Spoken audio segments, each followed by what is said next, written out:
Alright, and once again, here's the bung. I have put numbered labels on everything. Alright, so anyway, we're coming in South Gate and we're heading north.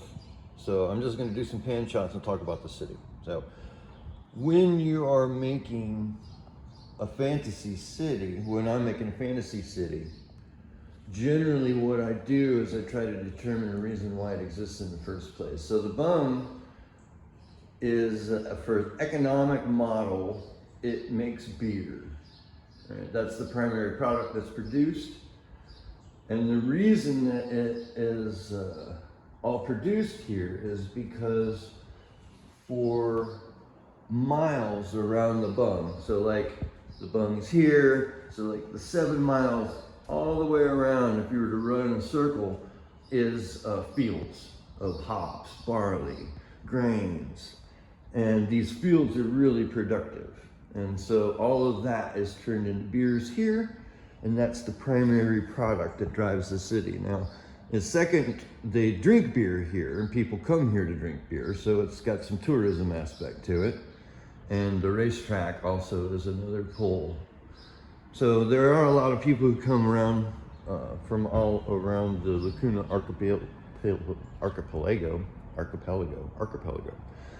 to bet and to hang out. And so the consortium runs the town, and it's kind of like a thieves guild.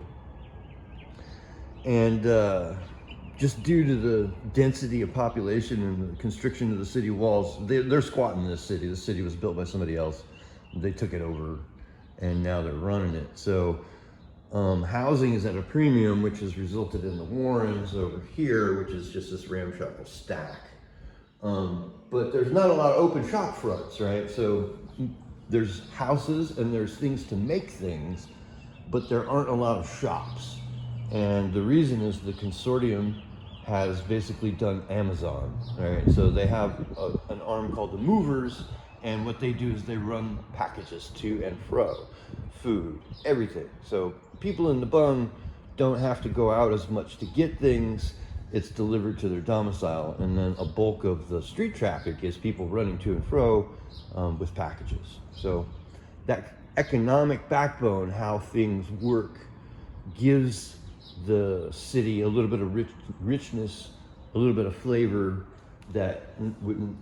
So then this I designed with 14, I think I've got 14 adventures lined out, right? And so the numbered placards that you see are all detailed, right? And that document is forthcoming.